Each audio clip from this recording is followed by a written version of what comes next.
Good afternoon, everyone. Today's December 9th, 2024. I'd like to open this meeting, call this meeting to order. It is 5 o'clock. We have a confirmation for a quorum. Yes, we do. Hello, Dr. Samoda's here. We have a quorum. Let's do our Pledge of Allegiance, please, to our U.S. flag and to our Texas flag. I pledge allegiance to the flag of the United States of America and to the republic for which it stands, one nation, under God, indivisible, with liberty and justice for all. Honor the Texas flag. I pledge allegiance to you, Texas, one state, under God, one indivisible.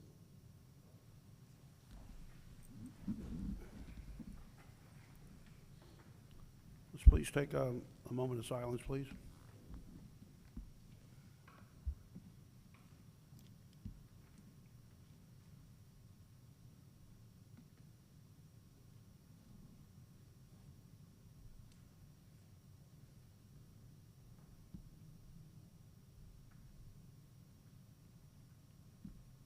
Thank you.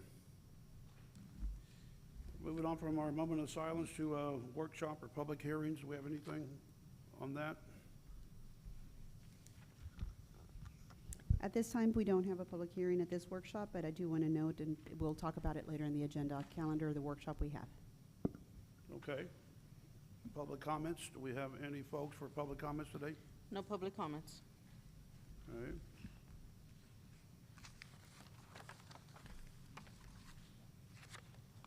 Just a reminder to my fellow board members, we have 8 consent items that I'm going to put on the floor for a motion.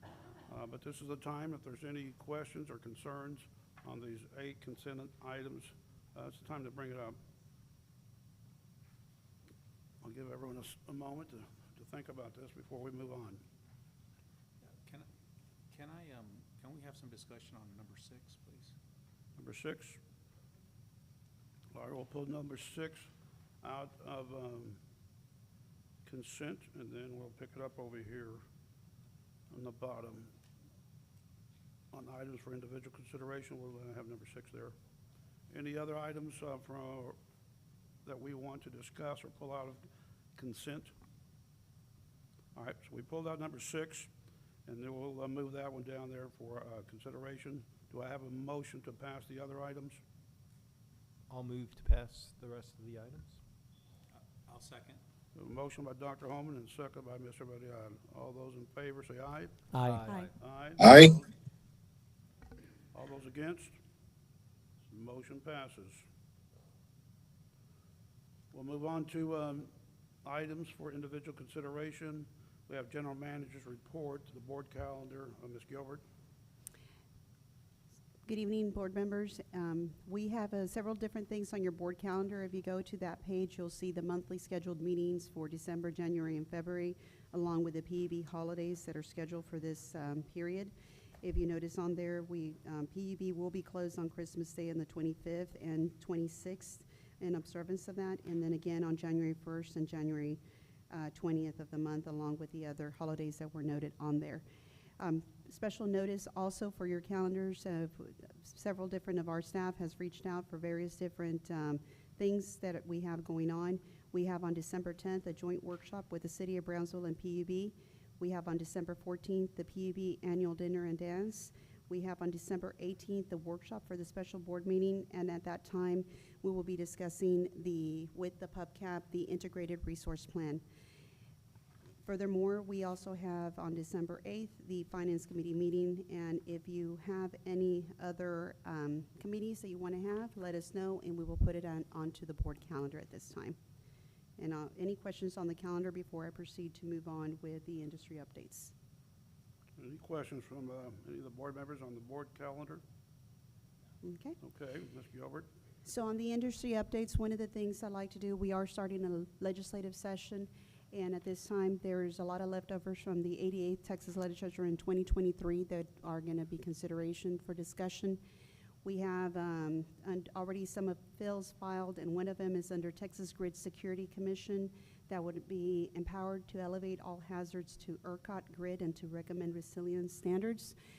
In addition to that, we have bills that have been filed on renewable energy and storage restrictions, on grid interconnections, various different consumer topics, not only on solar rooftops, disconnection notices, and providing financial assistance to low-income retail customers. And there's also mobile generation also to be addressed, and based on what had transpired based on CenterPoint's response to Hurricane Beryl. With all of that going on and some of those things, we have spoken with our legislative team, and they will be presented at the special workshop that we're having on the 18th of this month. They're going to introduce in more detail the various different things that I just spoke about. This is just a highlight. There's a lot more bills that have been filed. And we are also contemplating going in sometime in January up to Austin. If any of you are interested in participating, please let me know. We'll work with your calendars. We've talked with the legislative team, potentially the second or third week. Dates have not been scheduled, but there are some things also that we need to discuss with TCEQ as well as the Texas Water Development Board, in addition to the new officers that came in on there. Any questions on that before I proceed with? Ms. Gilbert, will you be Yes. leading the group up in Austin? to Yes, I make will. contact? And we will come with a legislative agenda, along with the offices that we'll be meeting, the people we'll be talking to. And in addition to that, on the 18th, you'll be able to discuss a lot more in detail with our modern Focus Advocacy and Modern Stewardship, which are both representing us at that time on the various different issues that have been filed.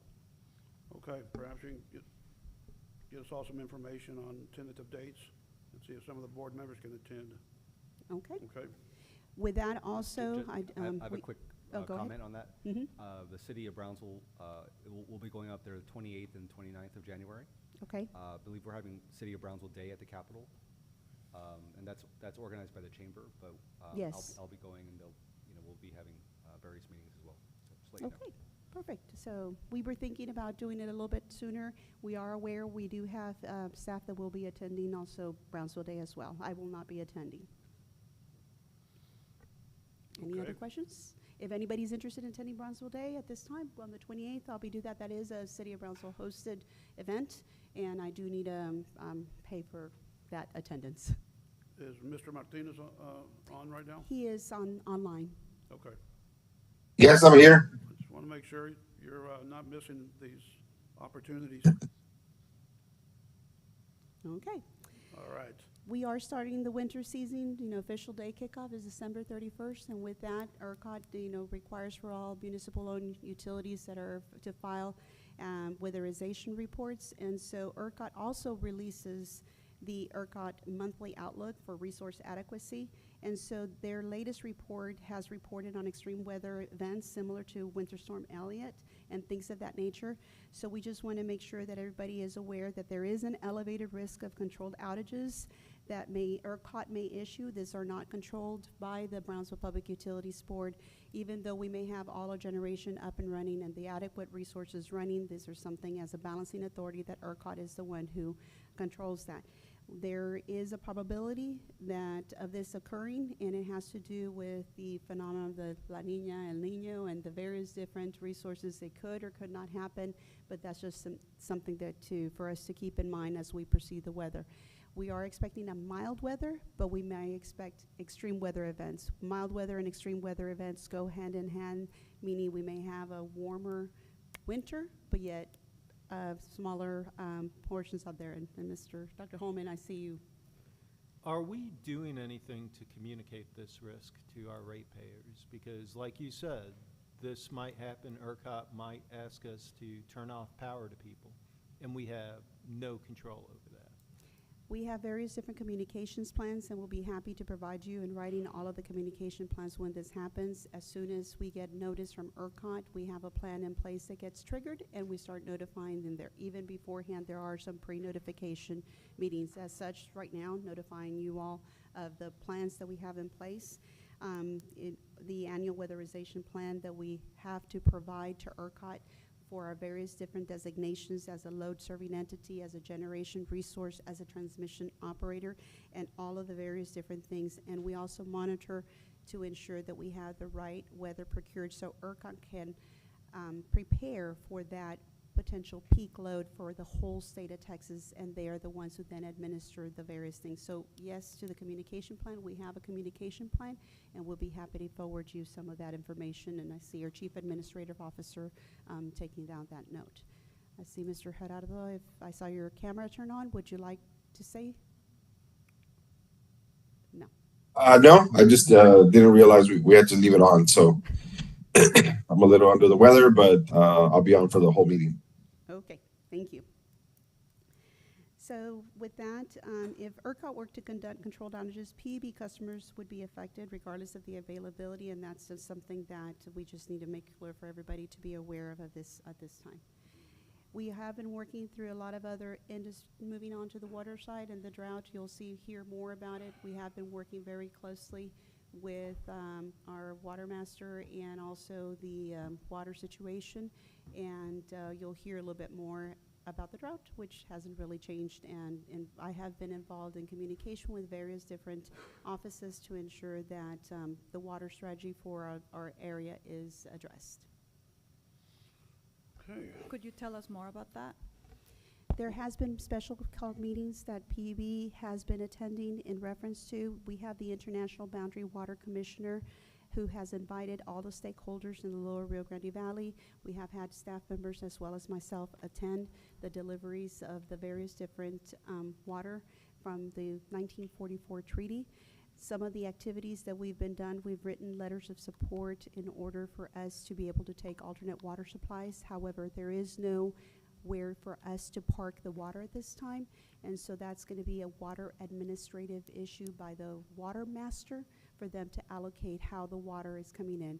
Some of the articles you all have been seeing in the newspaper addresses some of that stakeholder meetings that IBWC has been having with the stakeholders, and these are water allocations done through the state of Texas, and from there we have not been told exactly how it's going to be managing for us, but we will notify you once we know. Okay. Thank you. Okay. Okay, Ms. Gilbert, that completes your industry. That completes the Any industry updates? reports, and you all are welcome to ask any other updates at this time. I think we're okay right now. We're going to move on to the consideration action item on items pulled out of consent. Mr. Vidal had some comments or concerns with item number 6. Consideration and possible action to implement Brownsville Public Utilities Board personnel policies and procedures, policy number 42. Brownsville Public Utilities Board Community Partnership Leave. Ms. Guerra is a representative, or you will be the representative, but Mr. Vidal, do you have some concerns with that? No, not really concerns. Number one, I'm very happy to see that there's a policy and that PUB encourages his full-time employees to participate in community service that supports the utilities, mission statements and its values, so that, compliments on that. I guess my only question was, because I know it's a general policy, but how does this only pertain to hours that are during regular business hours, or is it applied to time that's spent after hours or on weekends? That was on my only kind of question. Just for the record, my name is Sergio Cadillo. I report to the HR division under the direction of Dr. Emilia Guerra. To answer your question, it would not. So this policy is restricted just to employees that are exempt nature. So it would just be for time during business hours that would be counted towards the leave that would be allotted for them. So just to be clear, because they're exempt, there's no way they get time and a half if they stack this somehow. That is correct. Okay, so And there's no compensatory time either. yeah, okay. It's from reading the policy, I just couldn't tell about that. That's what I figured it said. I just wanted to make sure. Okay. Perfect. So the exempt employees, where if they work after, if you have a lot of times you have these meetings after hours, early in the morning or after work, and so it's not like they're going to get extra money for participating. They're just not going to be deducted. Exactly. So what we've seen, of course, when we're doing this review is that we're seeing what's going on with our current employees, how are they using their time, and where do we need to take action And we've seen that some employees are requesting some time so they can attend a board meeting that starts at 7 in the morning, they'd be here at 8:30. So we thought that we needed to make sure that we tackle those type of situations within the policy. So those are the type of issues that it would cover, in that sense of not Okay. incurring an additional time or hours. Okay, makes sense. That's all the questions I had. Okay, any other comments? If we don't have any other discussion or comments on this particular item, I'm gonna put it up for a motion to pass it. We have a motion. I make a move motion. to- Oh, okay, I'll second Daisy then. Dr. Salmona makes a motion to approve, a second by Dr. Holman. All those in favor, say aye. Aye. Aye, all those Aye. against? This motion passes. Thank you. We'll move on, Ms. Gilbert, to staff reports and presentations to the board. I think the first one is Mr. Financial Reports by Mr. Pettis. Yes, good evening, Mr. Chair, members of the board. So my name is Mike Pettis. I'm the Chief Financial Officer, and I'll be providing the financial performance as of October 31, 2024. So here we've got the executive summary. It's made up of 7 categories. Each one has their own gauge meter, green representing good, yellow average, and red poor. So on the flow of funds, PPB did generate $1.2 million year to date to replenish the improvement fund. Our debt service coverage was calculated at 2.8 times for the month of October, well above the 1.25 times minimum. The fuel purchase and energy charge has generated an over recovery of $16.6 million as of October 31st. The FPEC rate is set at 5.019 cents per 1,000 kWh. We did see 20% reduction in the rate in August and another 20% reduction in September to the current rate of 5 cents. The COB cash transfer is just slightly below budget, so we're still in good standing there. The personal and non-personal expenses did come in lower, about $2.7 million. And the majority of that is because on the accruals that were set up for the fiscal year ending September 30, 2024. Right, so we accrued some payroll and we accrued some of the O&M expenses to the previous year. And so that's what reduced the budget to actual comparisons there. The BPUB's average bill is lower than both the average MOU bill and the average IOU bill for the 1,000 kWh residential user. The current bill is at $111.26 for those customers. On the CIP spending, we spend Mike, I'm I'm sorry. Remind me, when you calculate the average bill, you include all fees, including the Resaca fee.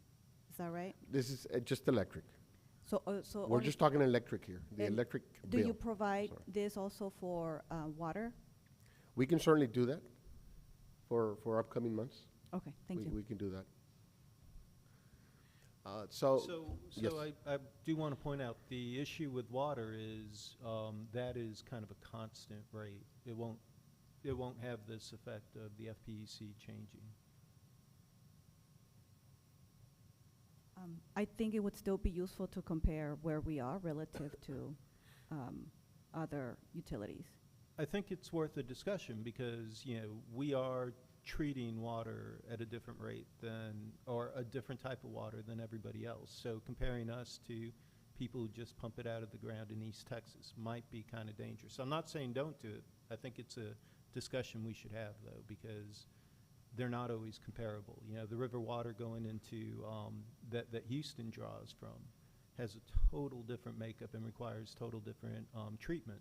Whereas power, you can say it's relatively constant. The power coming out of plant 1 is going to be used and treated the same way as power coming out of plant 2.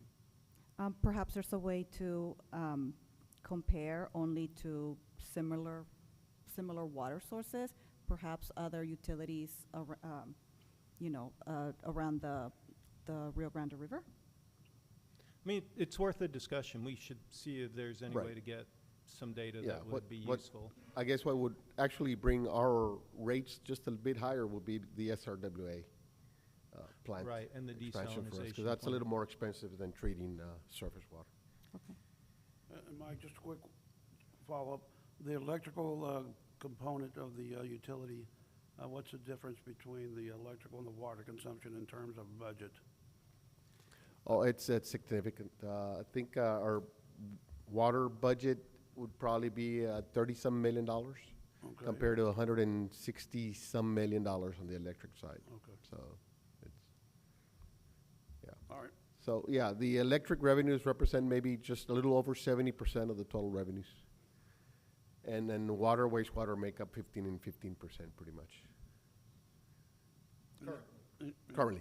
Anything else, Dr. Samoda? No, I'm good, thank you. Okay. All Mike, right, we'll so move on. continuing here on the CIP spending, we've spent $1.32 million year to date for the month of October, representing 1.7% of the fiscal year 25 approved plan. As we've mentioned before, our staff has implemented or initiated some new procedures in the month of October. And so we're hoping, or we're hoping that in the future months, we'll see some improvement. So we'll keep monitoring this and reporting back to the board. And then, Sorry. yes. I'm wondering if this would be interesting to see per month. Like, for example, 1.7% seems very low, but is it in line with what is expected to be spent this month? Well, I mean, if we take 100% divided by 12, we should be spending around 8-point-something% every single month. And so we're below the average that we're supposed to be seeing. Okay. And again, this is the first month of our fiscal year, and this is the month that we started initiating or implementing those new procedures, new processes. And so we're hoping that as we go forward, we'll see some major improvements here. Board chairs and members, if I may add something here, doing an equal dividing by months on a CIB project is not a way, this is just for budget purposes, but not necessarily for how the spending plan is. And the reason I'm saying that is, it depends where we are in the planning process of a project that may take 3 to 4 years.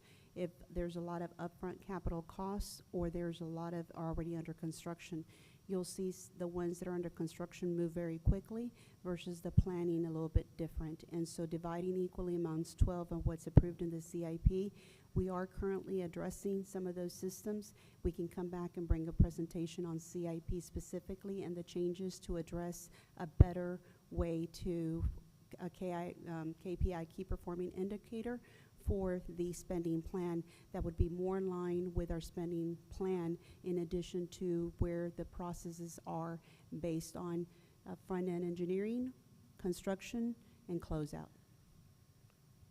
Yeah, those were very good points. Yes, I think that would be very useful information for the board to have. Thank you. Okay, so continuing on. Just real yes. quick, Marilyn, just because I know that this is the one item here that's always in the red. You have it in the red right now, right? Okay, it's always been, I don't know, has it ever been in the green? No, not since I've been here. That's a tough one. And so I Yeah. think, and I agree with you, Marilyn, that doing it as a percentage of the total budget is probably not a good thing. There should be a month-to-month budget where you're at. And so it really should be a percentage of the budgeted amount month-to-date or year-to-date, right? So in January, if you said, hey, January is, or this month is a slow month, it's the first month, and we're only gonna spend this amount of dollars, what's the percentage that we're at, as opposed to something that's maybe in the summer when we're gonna spend a lot more, where you have something coming up online. So maybe on a percentage basis based on the monthly budget, and then just doing that percentage on a year-to-date basis, maybe a little bit more meaningful. Because that'll tell us right away, like at the end of the first quarter, the financial first quarter, like, hey, where really are we in terms of our budget, right? Yeah. Is that what you were saying, Marilyn? Yes, and that I do want to add a little bit more to what you're talking about. It has to do with our spending plan and I guess our projects that I'd rather bring this to a committee. If you can tell us what committee you would like for us to tackle, so we can have a whole other discussion about asset management, KPI spending. Some of the dollars we may have the intent to spend, but they're dependent on external factors and how quickly, let's say, TxDOT moves. If we have in our budget projects that we know in the books and their funding doesn't come in, then those projects get delayed. And so that shows like if we're not getting ahead of ourselves for TxDOT as an example. There's other improvements where we get reimbursed, and so the developer may not be moving, but yet it's in our budget to spend in there because that's the way we spend the dollars, but that doesn't, and then at the same time, we're getting reimbursement for those dollars. So let's discuss them by categories and take it to committee that way everybody is what we're trying to do, and we accomplish the year-to-date spending plan on a per category basis, and we can move the funds around, not that we're moving them, but to show why things are being delayed on external factors that are not dependent on us. I don't know if maybe we're good. Okay. So one of the things that's going to help us or aid us in this endeavor is going to be once we implement the new software, the eBuilder software, we should be able to figure out on a monthly basis what each project would entail, right? Because a lot of the cost up front is, in the planning stages is going to be very low, but once we get into construction, you can see on a monthly basis that, I mean, it should speed up. So that software should help us out. And we've rolled that out, right? People have been trained on it, and we're starting to use it? No, so the software is called eBuilder. So we have not started implementation yet. It's about a 6-month implementation. I'd imagine by the end of this fiscal year, we'll have it up and running and start loading up all of our projects in that. And that software will create an individual spending plan for every CIP project. So it won't be a linear spend, but really what we expect to spend on that project. It'll produce different metrics for you to look at as well. And the different categories of projects, as Ms. Gilbert points out, you'll be able to see that in our monthly reports. So you'll have a different metric than simply this one to look at our accomplishment rate for CIP. I would also like to point out to Mr. Villarreal that this metric initially was very helpful because it really highlighted something that had been going on for years, which is the inadequate spending of the CIP, but years. And before Mike, put it here, right, it was something that was not really in our awareness. I think now that, we're very well aware of it, thanks to you, now we can, really talk about, okay, what is the best way of moving forward? And I agree, right, having the metric that is not changing much, is not as informative anymore, so we can, it would be nice to substitute it with something else, but still, thank you very much for bringing it to our awareness. Yeah. And we are scheduled to bring a full CIP reporting on a quarterly basis. So at the end of December, we'll be reporting for the first quarter, and we'll provide some more detail as to where we're at and what are the obstacles that we're facing and so forth. So more to come. Okay, so all key financial metrics are currently in compliance, so we're good there as well. Here we have the condensed statement of revenues, expenses, and changes in net position. We are comparing this is in accordance with generally accepted accounting principles. We're reporting the current month of October 2024 to the same period last year. And so starting off with operating revenues, they were for the month $19,033,000.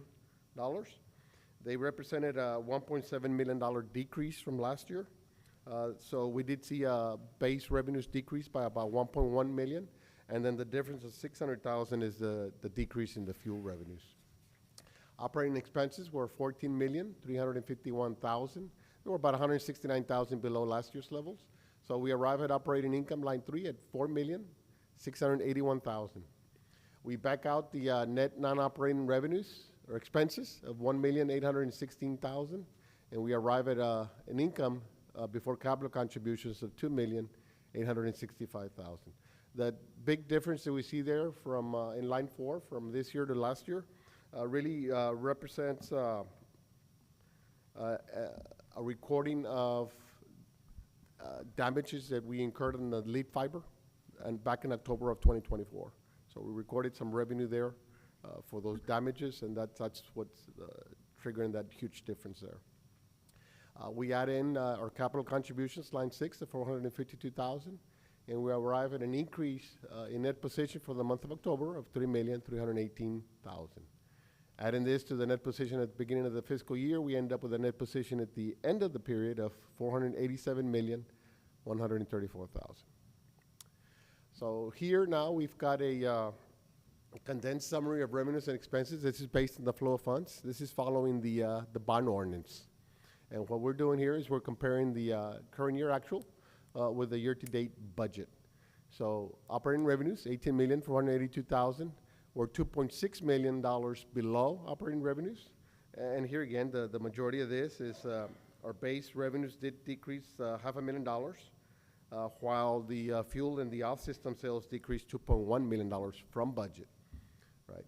And so other revenues were $1,358,000, representing a drop of $574,000 from budget. We arrive at gross revenues of $19,840,000. We back out the fuel and SRWA expenses of $6,671,000, and we arrive at adjusted gross revenues of $13,169,000. And the big difference there on the 1.7 is again the fuel, just the decrease in the fuel from budget. We back out the other requirements for O&M, non-operating expenses and debt service of $8,430,000, and we arrive at a balance available for after requirements of $4,738,000.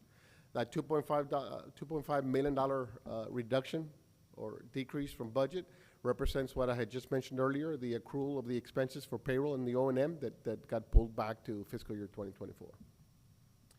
And so we back out now the total cash utility or benefit to the city of Brownsville, which is $1,316,000, and we arrive at a balance available for transfers out or BPUB uses of $3,421,000.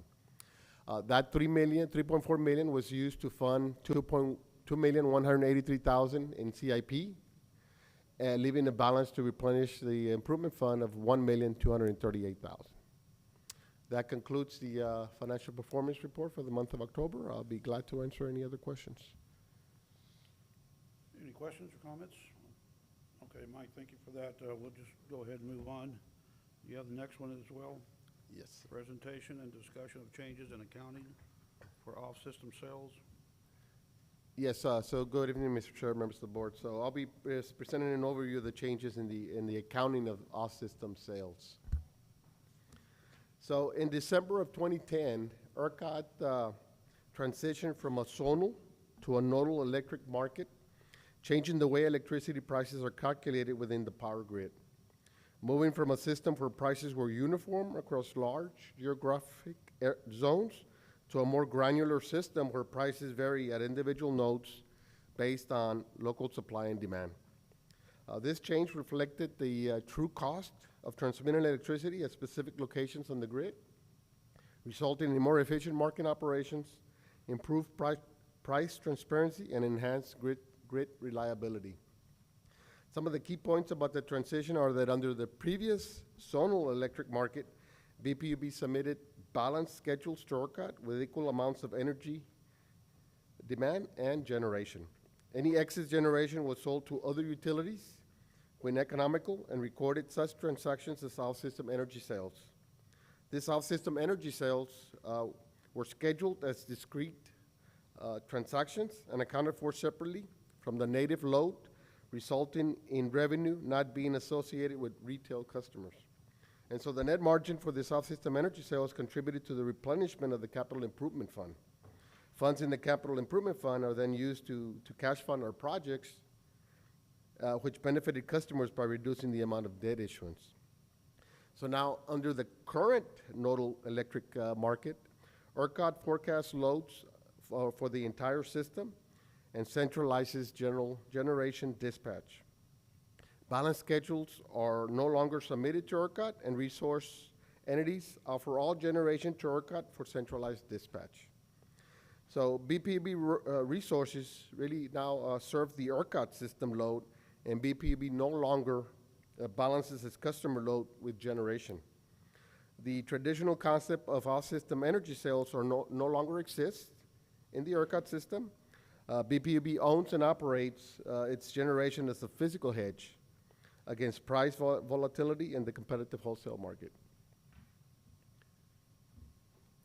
So prudent utility practices dictate that any revenue earned in the wholesale market should first be used to reduce the net power supply cost to provide our customers with a lower or the lowest FPEC rate possible. This was brought to our attention by our Chief Operating Officer, and we agree with the change in accounting, right? Our COO actually wrote a white paper on this matter, and I believe that's been shared with the board. Now, I would like to say there is nothing wrong with the current method of reporting for this off-system energy sales, but it's just not best practice, right? So the current accounting is not a violation of generally accepted accounting principles. So BPUB began the transition to the new utility best practice of reporting all wholesale market transactions as part of the FPEC on a 3-year step process beginning in fiscal year 2025. And we took this approach to minimize the impact to our financial statements, right? We're being very conservative here. And of course, it is perfect timing.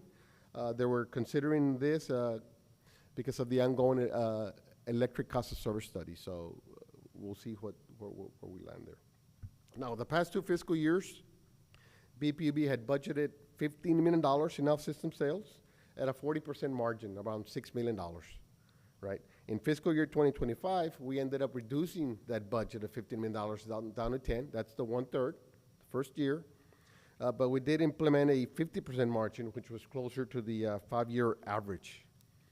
And so any net revenues above $5 million in fiscal year 2025 will start flowing into the FPEC as an offset to the cost recovered from customers, right? And so, and I can illustrate that in the next slide.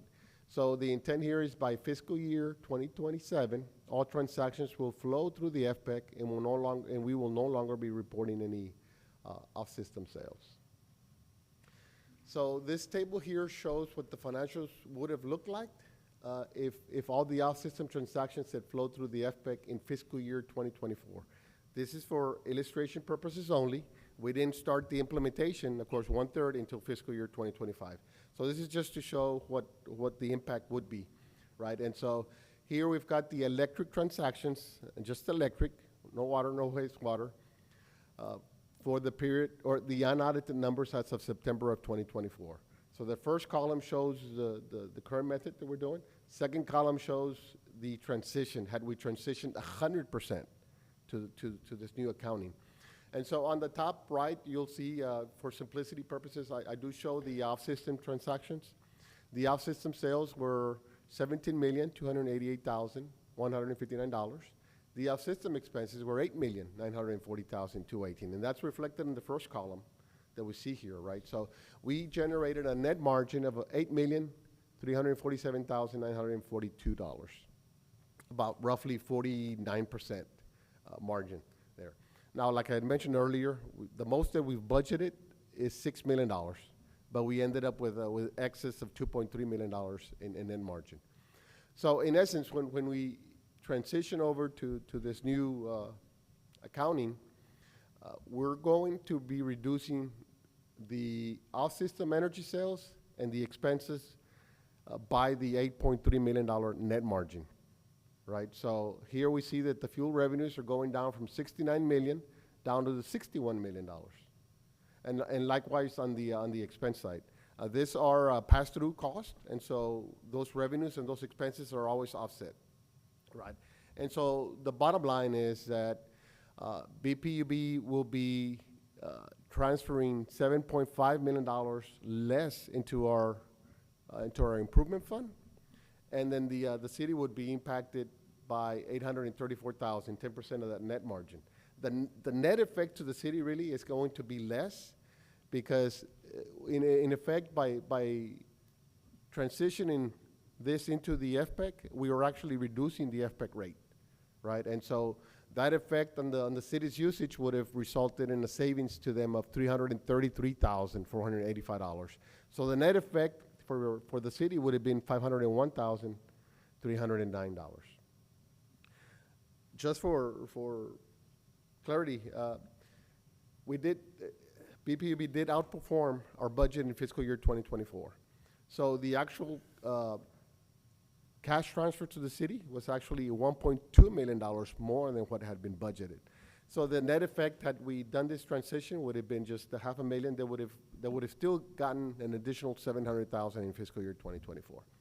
So now here at the very bottom, we do show what the effects of the transition are. So we see our debt service coverage went down to 2.48 times from a 2.9. Still well above the 1.25 times requirement. And then at the bottom, we also see what the effective fuel purchase energy charge would have been for fiscal year 24, would have been 4.941 cents per 1,000 kWh, going down to 4.346 cents per kWh. So an average savings there to the customers of 12.03%. And so here we see on 1,000 kWh user, they would have been saving $5.94 per month. Sorry. Excuse me? That's not average. The 1,000, that's what we usually report as the average, 1,000 kWh user. Okay.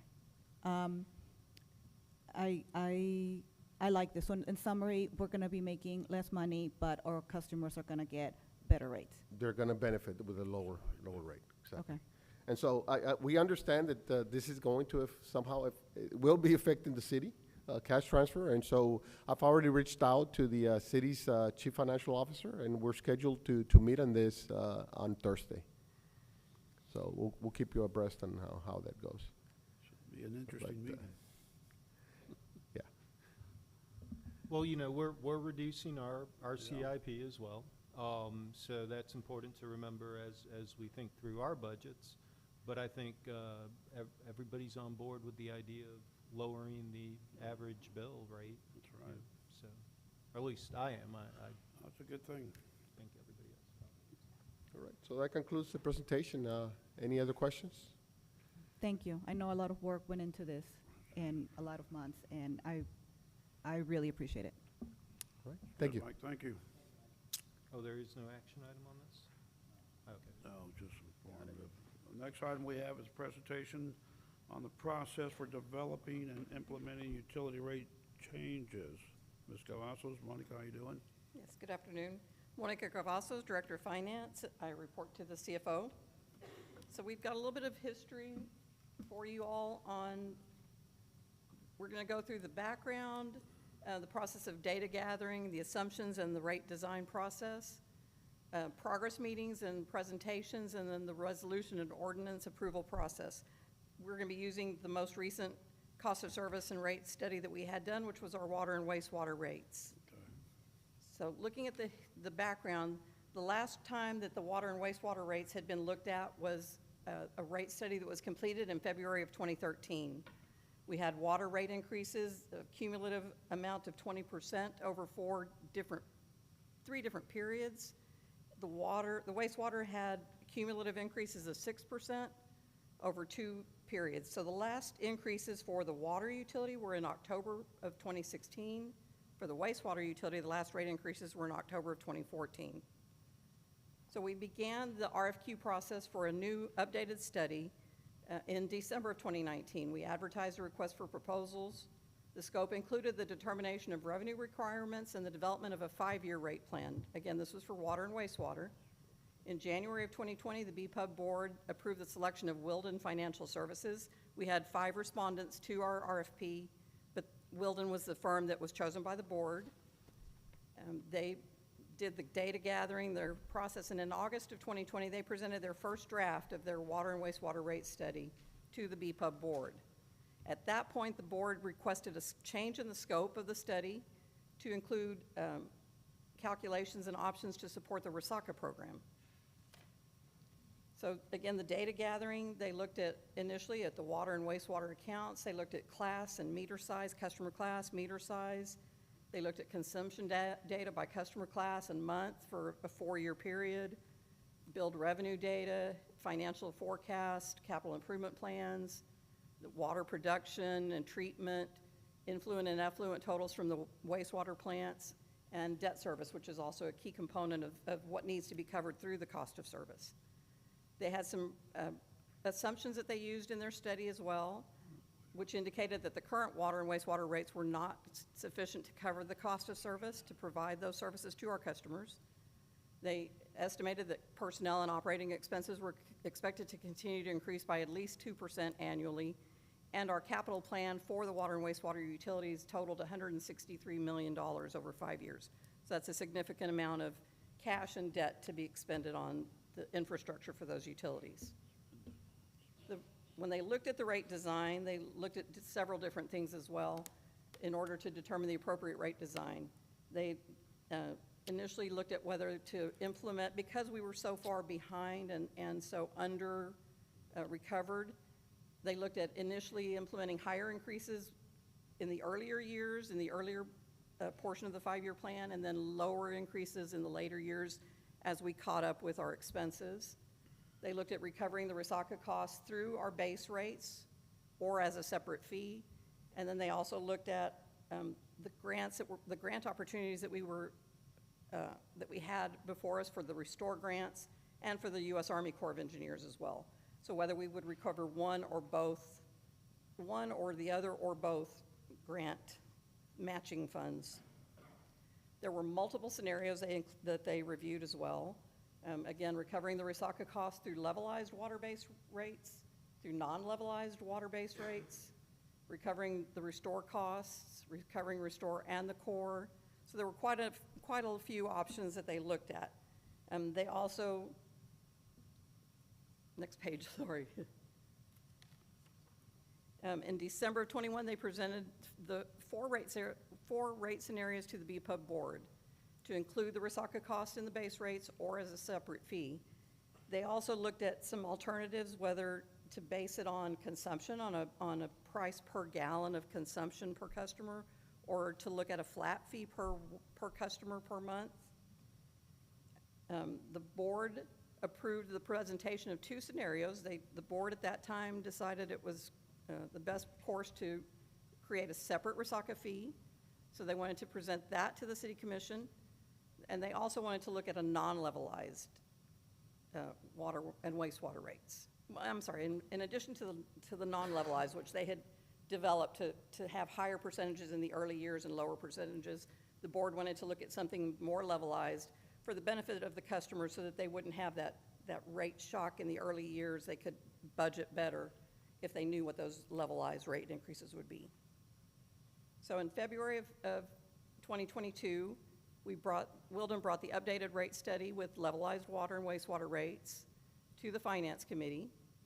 Their recommendation at the time was that we bring the results to the Commission and to City staff, discuss the results of the study and the various options with them. In February 14th of 2022, Sorry, can I interrupt you? Yes.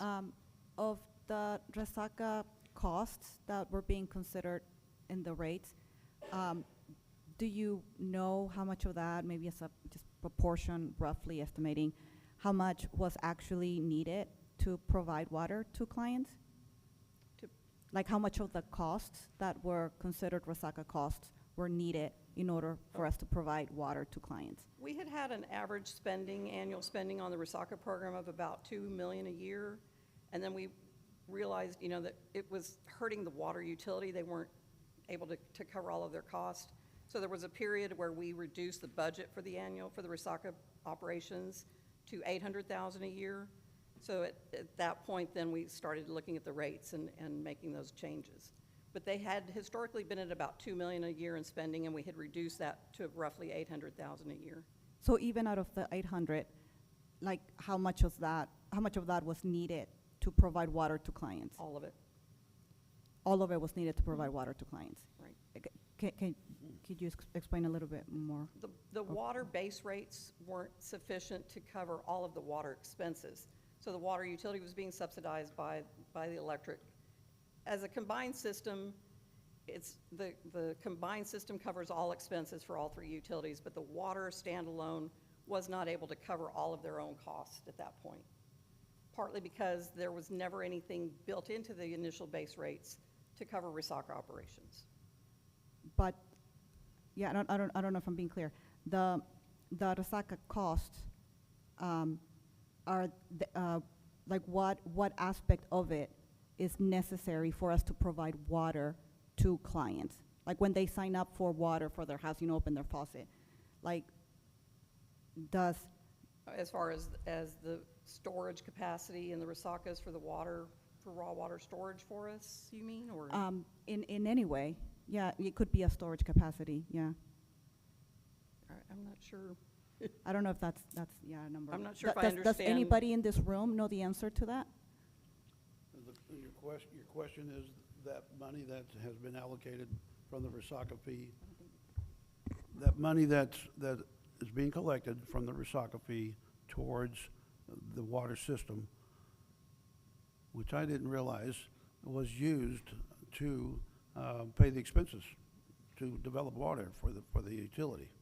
The Resaca fee that we collect currently is used strictly for the Resaca operations. It is It's not not used being- for it's the not- rest of the water utility. Right, right, this is But you're talking before. about prior to the implementation of a Resaca fee. Right, right, prior to the implementation of the Resaca fee. There was always a deficit prior to the, Right. we were in the, So the rates were never intended to cover, the base rates that we had for the water utility were never intended to cover any Resaca Resaca costs. But is that because the Resaca, any of the Resaca costs were not being used to necessary uses of, for providing services to clients? I'm looking at the executive team, I'm not Okay. sure. Is there anybody who knows So that? these Resaca operations provide various different functionalities, and depending on the functionality in which Resaca, it is a complex system. There are various, depending on one Resaca versus another, has different applications to the system. Some Resacas are for water storage. Some Resacas convey water to other systems. We help provide water into other, with coordinations through irrigation districts and other water managers of raw water into other systems. So Resaca operations is a water supply for the utility for increasing the availability of water storage. I reported earlier today that there was a treaty, 1944, and we don't have anywhere to park the water that is coming from below the dam.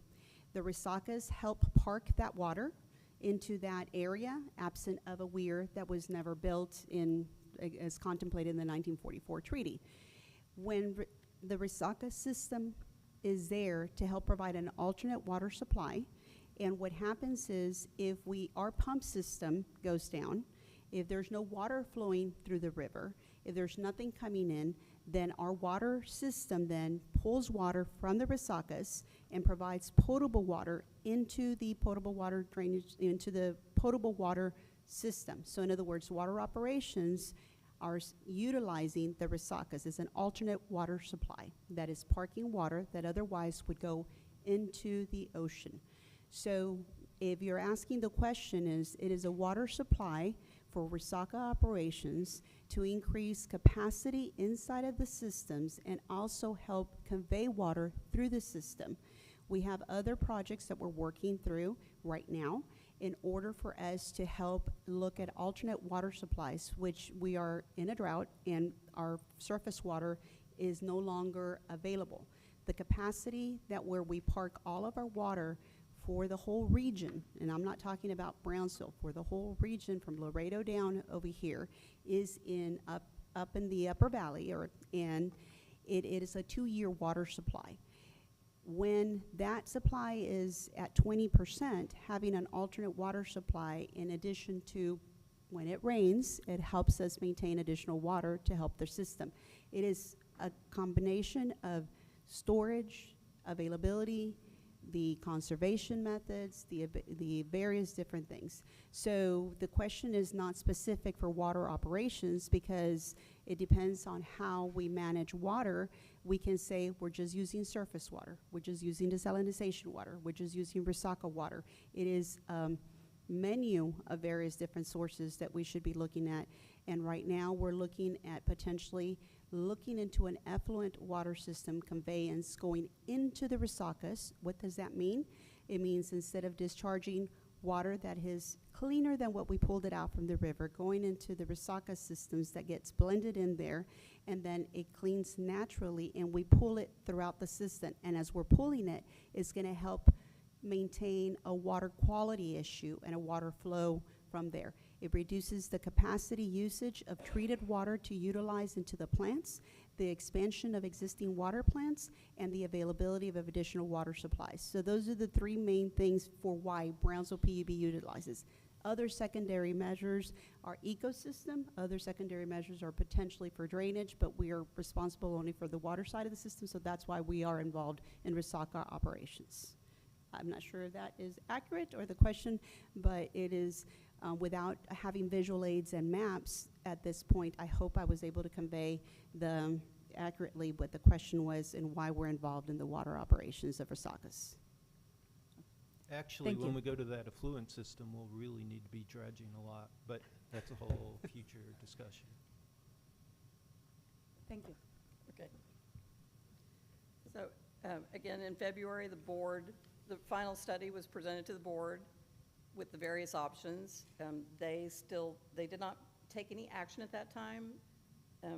We did bring it back to the board. They did express the same interest that the Finance Committee expressed in us discussing it with the city staff and the commission. So in February of 2022, the BPUB executive team and staff met with the city manager and the city staff to discuss the rate plan, to review the options. In March of 2022, our board approved a resolution approving the study, accepting the study, and requesting that the city commission approve and adopt rates. However, our board did not make a choice as to the multiple options to choose. They left that up to the city commission to determine among the four scenarios, whether to use levelized or non-levelized base rates, whether to include the U.S. Army Corps of Engineers or restore or both. So they presented those four options. They did pass a resolution accepting the study and making recommendations to the city to choose one of those four options. So in March 28th and 29th, the BPUB executive team and staff then met had one-on-one briefings with the mayor and the commissioners, each of the commissioners. So we did review all of those proposed rate increases with them as well. We took it to the city commission on April the 19th. The process for any rate studies or any rate increases, we don't have the authority to approve those rates. The city does that on our behalf. Our board approves a resolution making a recommendation to the city commission, and then the city commission has to have a public hearing and a first reading and then a second reading for any new rates that are implemented. So they did have the first reading on April the 19th and the public hearing, the second reading on May the 3rd, and they did pass the amended and restated ordinance. The city commission chose a levelized water and wastewater fee structure, rate structure, and they also chose a Resaca fee that would cover the matching requirements for both the Restore grant and the U.S. Army Corps of Engineers grant. In July of 2022, we discovered that there was an issue with the study and the rates with the ordinances that had been passed. They had inadvertently left out El Jardín. We went back to the city commission in July to have that amended to add in the rates for El Jardín. And then in August, so that our board approved that resolution in July. In August, the first and second readings with the commission, they passed those ordinances for the El Jardín rates. I missed one step in here. Going forward, on September the 11th of 23, the BPUB board passed a resolution recommending that the Resaca fee remain fixed at the $6.25 rate that was in place at the time. It was scheduled to go up on January 1st of 24, and then again on January 1st of 26. Our board made a recommendation to the city commission to hold the rate at the $6.25 that was in place at that time and not implement those subsequent rate increases or increases to the Resaca fee. So then on November 7th, on a first reading, and November 14th on the second reading, the city commission approved that ordinance to hold the Resaca fee at the $6.25 that was in place at the time. And so that's where we got to the rates we currently have in place for the water and wastewater utilities and the Resaca fee. Any other questions on the process? That's a lot of information, Monica. Yes. That was good information, really is.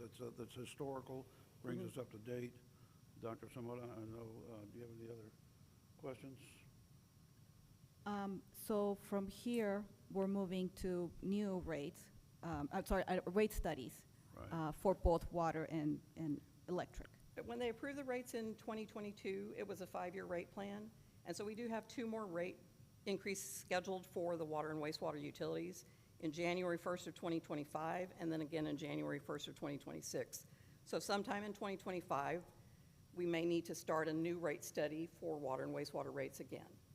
I think, well, this is something that the board needs to very carefully consider if we want to wait any longer for a new rate study for water. And I don't know if can I say right now? Oh, no, just, just, so Juan, please stop me if I can't say this. But I think it's very important to be able to have adequate charges for water, right? Really look at where we are. I think that there were a lot of assumptions that were made when this rate study was done, and that are not consistent with reality and where this board wants to go. So it might be something to bring up on an agenda item maybe in 3 months. Marilyn, could I ask you and your staff to perhaps schedule some sort of workshop on this topic for January or February? Will do. We'll include rate studies. We do have a rate study underway, just for FYI, cost of service study, and that's on the electrical side. Okay. Some of the presentations are precursor of what we're going to do on the electrical side. On the water and wastewater, we can have a rate study. The intent was here is we've had almost all of you new, or I think all of you are new and unaware of the process that had transpired. And so that way, everybody, there was clarity about the next steps. If the board decides we can, and the committee, we can let me know if finance typically handles rates and you're the chair of the finance committee, we can work on a presentation through the finance committee on what the rate structure should be for water, wastewater, and discuss that at this point if we were to initiate a newer study. Since the study, so for clarity, we have had a lot of chemical increases and operational cost increases. And we will bring that to y'all's attention of where we at and on line item of what those increases have been. Yeah, can I say something? Absolutely. Just on that, Marilyn, I think it's just really important, you know, rate studies, especially on where we sit right now with our water, reliability of water, our sources of water. I mean, it has to be very strategic, right? Yes. Because, I mean, taking into consideration the explosiveness we have in population growth, and then just the reliability of having water sources with everything that's going on. I mean, we're at the end of the line here, and so Yes. I know we've got some great things that we're doing with brackish water and with the desal plant, and but you know, it could be expensive for us, right? I mean, I think a lot of utilities get into trouble where they don't charge enough, right? And they fall behind the curve, and then all of a sudden, you got a lot of problems, right? Water is not a competitive thing. No one is coming in here and bidding on water, as far as I know, or wastewater. It's our baby. And so, yes, there is a factor of cost, but there's also a factor of funding it for the future, the reliability, then keeping up with all the EPA, you know, the quality standards. So that the rate study that you're talking about, I think it just has to be very comprehensive and has to have more of a strategic component on it than I think people may want to, right, or may think of, right? So just my 2 cents. Will do. We'll bring it more comprehensive, and we have a draft of a water strategy report that we plan to give at a later date to the board, and we'll combine it with the water strategy situation as far as the various different alternatives, and we'll include that. Ms. Riera. No further Cavazos, questions? thank you so much. Okay, thank you. Appreciate it. Thank you. We'll move on to transmission service in ERCOT. Mr. Dombrowski. Before Mark starts on here and Mr. Dombrowski gets to this, this is part of the reason why we're here, is providing the various different components in our strategy, and I'm not going to take, and he's going to, some of you have already seen this, but this is a very important topic for all of us, so everybody understands where we're evolving as an electrical system. Good evening, Mark Dombrowski. I'm the Chief Operating Officer. So this evening, we have a little discussion on transmission, really how it works within ERCOT market, because it is a little different. The roles that BPUB play in transmission as well as distribution, how we get our transmission cost of service approved, the Texas Public Utility Commission, how we exchange payments with all the other utilities in ERCOT for that, how those expenses and revenues flow through a customer's bill, and finally, we have an alternative approach for consideration. So first, when I talk about ERCOT, Texas is big and ERCOT is almost as big. It covers about 90% of the state, from the Panhandle all the way down here to South Texas and almost to El Paso. There are a lot of different participants in ERCOT, and one particular utility or company may be several of those. But tonight I'm going to focus on a transmission service provider and a distribution service provider, of which BPUB is both. The difference between that and a transmission and distribution service provider, that's one of the big four. That's CenterPoint, Oncor, AEP, and Texas, New Mexico. So those are the big IOUs. Those are called TDSPs. The other ones are called TSPs or DSPs. So tonight we're talking about regulation. I'm really talking about price regulation. And so in ERCOT, more than 20 years ago, they deregulated generation. And so generation competes to sell their power to consumers. That is a competitive power wholesale market that operates. In order for allow that to function, they have to be able to move that power to customers. And so they have an open access system now in ERCOT. And so any generator can flow their power to any consumer through the transmission system. And that is tightly regulated by the Public Utility Commission of Texas. And finally, for BPUB, we're in a non-competitive market. And so you as the board of directors and our city commission set the rates for electric service. And so first I'm going to talk a little bit about a distribution service provider. Hopefully this doesn't confuse you. So in this market, as a distribution service provider, the PUC provides the oversight and regulations for the market. They also set the transmission rates that the transmission service providers can charge distribution service providers such as Brownsville. ERCOT, they determine the 4 coincident peak, and I'll show you how that's calculated a bit later, but that really sets how much of the transmission costs each distribution service provider has to pay. It's a billing determinant.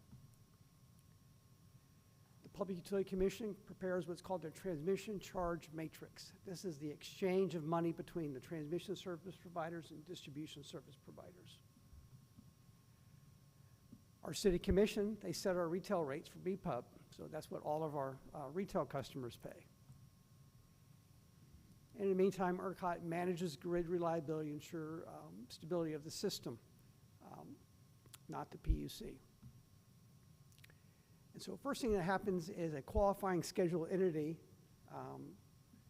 For us, sometimes it's the same as a distribution service provider. They call the ERCOT and say, hey, I need this much power at this hour of the day. So they're asking for these, the load information. They schedule that. At the same time, ERCOT is going out to all these generators, and they're saying, how much will you sell power for at this interval, and how much do you have available? And they'll stack that power from the lowest cost to the highest cost. And when they get to the point where they have enough power to serve all those people scheduling power, they say, that's it. And let's say it's $45. Everybody gets $45. It's that highest bid that clears the market is what they're selling it for. So ERCOT goes ahead and says, all right, schedule, dispatch your power, and the generators start turning. The power starts flowing. And they flow that power through the grid, through the transmission service providers, all through Texas ERCOT market. And if you're a transmission service provider, you're transmitting that power down to each distribution service provider system. You're delivering it at what's called Citygate to the place. They're also collecting the costs associated with operating that transmission system through this transmission charge matrix.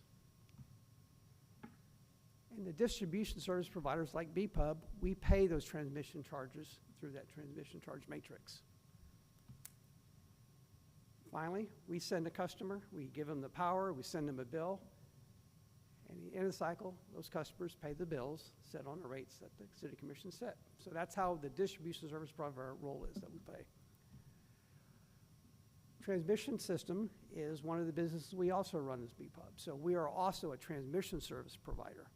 So very similar in the last model, ERCOT setting the rules, or excuse me, PUC setting the rules that are setting transmission rates that we can charge. ERCOT determines the 4CP, how much we can charge all the distribution service providers. PUC sets a transmission charge matrix, but you'll see that we're included on that, how much we collect. ERCOT manages that grid for us. All these DSPs are scheduling the power throughout Texas. All the generators are bidding. ERCOT schedules that grid. The power flows to the grid. We transmit that power to the DSPs, and we collect the transmission cost of service from those DSPs. The DSPs pay us through that transmission charge matrix. But you'll notice that BPUB retail customers in Brownsville, they are not a part of this value chain. So they are completely independent of our transmission system. In fact, we could exist as a transmission provider or a distribution-only provider. The two sides of the houses don't mix. So a little bit about our transmission system itself. So the blue lines are our transmission. And so we own about 50 miles of 69 kV and 138 kV. That's the voltage that goes through the lines. And basically, we're moving power around our service territory. That's really what we use our transmission service for. Anything above 60 kV is considered transmission within ERCOT. And relative to most transmission systems, ours is smaller, and we have lower voltage, again, because we're really moving power around our service territory. If you're moving power, say, hundreds of thousands of miles across Texas, you really want to step up that voltage, or really high voltage. You'll see those big power lines with the big things moving power. It moves much more efficiently at much higher voltages. Then it gets to where it's going, and you step that power down to distribute it. As a transmission provider, we are regulated by the PUC. And so we have to do a lot of filings and a lot of government action with Texas. So I've given you the Texas Administrative Code where you can read all about it, how these things operate. But the three things I want to call out for tonight's meeting, but what we file is, first is a transmission cost of service rate case. So this is when we go to the Texas PUC and we want to change the rates that we get to charge the distribution service providers, we have to file a rate case. And it's quite involved. Everything we account for has to be included in that filing. And that is submitted to the PUC. This takes months, sometimes up to a year to get your rates approved. We also have an interim update transmission filing. So as a non-investor-owned utility transmission service provider, up to twice a year, we could amend our transmission cost of service, but it's only for added facilities and retirement. So if you're building new substations, new lines, you can add that to your transmission cost of service, get your rate of return, or if you retire things, then they take that out of the mix. But all the other elements remain the same in your cost of service model. And finally, there's an earnings monitoring report. So each year we have to report back to the PUC how much money we are making on our transmission side. And the idea is that you can't earn more than what the PUC has allowed you to earn. So that's just a confirmation that you're not exceeding your authorized earnings. If you are, they're going to call you back because you can be compelled by the PUC to come in and file. It's not just voluntary. They can force you to come in. So the process we file for that is first you file that application. Like I said, it's quite involved. We usually hire an outside consultant who has expertise to come in here and file the filings. Notices going out to all of the distribution service providers and a lot of other market participants that we have filed this rate case, and if you have any problems or objections to it, you can file those objections with the PUC. The PUC also has a staff of engineers, accountants, economists, lawyers that dig through these rate filings looking for problems. And if they find them, then they'll challenge you. If someone wants to intervene or the public wants to intervene, they have the ability to do that. They say, I don't think BPUB should be allowed to recover on this piece of transmission asset, or I think their costs are out of line with industry. They can intervene on that case. If so, they can have it called an administrative hearing. They have an administrative law judge, and it looks a lot like a court case. They take testimony, they have depositions, you have evidence, you put on testimony, and that administrative law judge will come up with an opinion, and that opinion will get forwarded to the Public Utility Commission, the three-member commission, for a final determination. And they may approve it, they may modify it, they could reject it and tell you to go back and start over again. I've seen all of those things happen. But in the end, they'll approve some amount of money for each of these tariffs. When we implement those, then that becomes our new transmission cost of service. That's what we can charge other distribution service providers on a per kW basis. And that remains static until we either do an interim filing or another whole T case. So the last time that we did, that BPUB filed a T case was back in January 14th of 2022, docket 51536, and that set the rates that we're currently using. And of interest, we were using our 2019 audited financials as the basis for that rate case. So those costs are about 5 years old, so we'll be going back before the PUC pretty soon to do an amended filing. So make sure we're recovering all the costs that we need to for transmission. We have not made interim upturn filings, and that's probably because we don't have a huge investment in transmission. Again, we have a small transmission system that's really around our area, but we are looking to make a number of investments. We want to increase our transmission. We want to increase some higher voltages for this new large load that we expect down here. So we're going to be making investments. We may be doing interim filings in the future.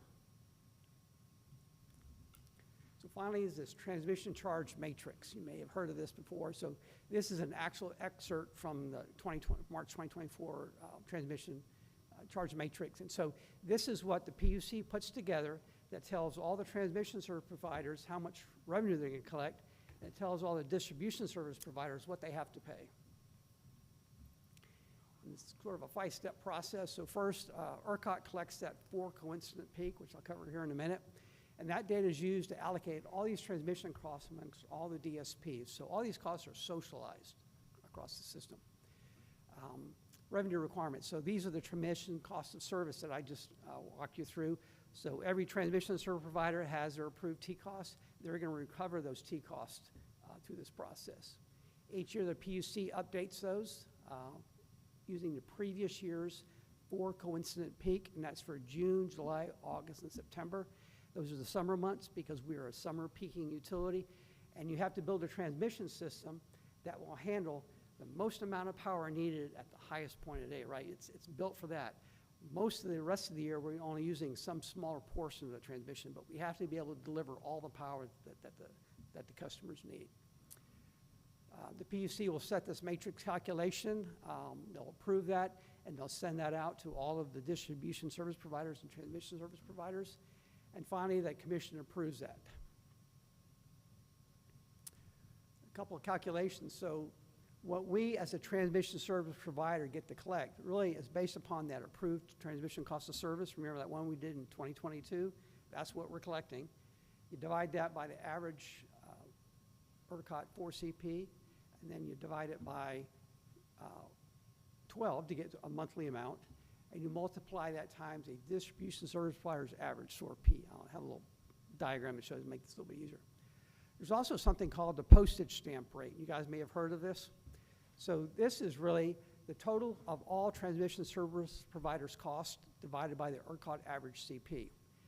And what that means is it doesn't matter if power is flowing from Hidalgo to us here in Brownsville, or it's going from Laredo to Lubbock. It doesn't matter the distance, it's all the same, right? Just like a postage stamp. It doesn't matter if you're mailing across the street or you're mailing to California, right? You pay the same amount of money. Power's the same way. Every DSP is going to save the same amount per kW. And finally, you have the distribution service provider payable. So they're paying that postage stamp rate times that distribution service provider's average 4CP for the previous year divided by 12, and that gives you a monthly amount. It's a lot of math, but a lot of simple math. So it's interesting because really people in Amarillo, or the utility there, is paying for some of our transmission system down here In Lubbock, I Brownsville. think Amarillo is outside of. Oh, okay, so but let's in say Lubbock, Lubbock. I'll show you that Houston, here. why not? Nobody Houston, likes exactly. But yeah. Right. And so it's just an interesting point. And the postage stamp rate is kind of why you see some of the West Texas facilities being opened. Yeah. When they created the CREZ, it's a big need to move power to the load zone. So CREZ was a huge investment to bring all these renewables online, but we had to make a huge investment in transmission. And the idea is you socialize those costs so everyone benefits, whether it's moving into Houston or Austin or San Antonio. So that 4 coincident peak, again, what they do is they look at, again, the summer months, June, July, August, and September, and they find that point of the month in which the most amount of power is being used, and that's called the coincident peak. And then they figure out each of the distribution service providers, what was your share of that, right? And you take the average of that over the 4 months, and that becomes your average for CP. So in this case, for the summer of 23, Brownsville, we were 0.34526% of ERCOT's average for CP. So you take all those transmission costs, and we pay 0.34526 of everyone's average transmission cost. That's our share. So one of the things we could do if we wanted to lower what we have to pay for transmission is we could lower your 4CP. And you can see here, it's pretty much always right around 5 o'clock in the evening. During the summer months, the days change a little bit. But we can help predict when we expect to see the 4CP. And if we had signals to send to our customers, whether it's a pricing signal or literally a signal, asking folks to reduce their demand during what we expect to be these 4CPs, we can actually lower our cost. So that's something we're going to look at. Thank you. I have looked at over the last 5 years, our share of the average 4CP has decreased, and that's because the rest of Texas's load has increased at a faster rate than ours. So while ours has increased, it's not increased at the same speed as the rest of Texas. So we're paying a smaller share. That doesn't mean our costs are decreasing. We really have to be able to reduce this 4CP. And you can see in July 31st at 1700 or 5 o'clock in the afternoon, that was our summer peak. We used 292 megawatts at that point. You know, if we've been able to lower that to say like 280, we could have a significant impact on our 4CP and the costs we're currently paying for transmission. So we need to think about how to lower the costs our customers have to pay, and this is one of them. So this is an excerpt of the actual matrix. Now, I've removed some lines and columns to be demonstrative here for you, and I've highlighted BPUB's numbers in red. And again, we at BPUB, we're both a transmission service provider and a distribution service provider. So if you see the rows on the left, those are the distribution service providers, and those are the numbers that they have to pay to the transmission service providers who are in the columns, right? So you'll see that for BPUB there, that we have to pay AEP $2.5 million transmission costs. We pay Austin Energy $360,000. BART is the city of Bartlett. They don't get anything. They're not a transmission service provider. But you'll see that they are a distribution service provider, so they're paying us, right? And that's true across the line. And you also see LCRA, which is the Lower Colorado River Authority. They are a distribution provider, but they don't have retail customers. They're not a DSP. And so they're collecting money from everyone, but they're not paying anybody. They just collect money. So that's the way the matrix works. And I added Lubbock Power and Light, which joined ERCOT last year.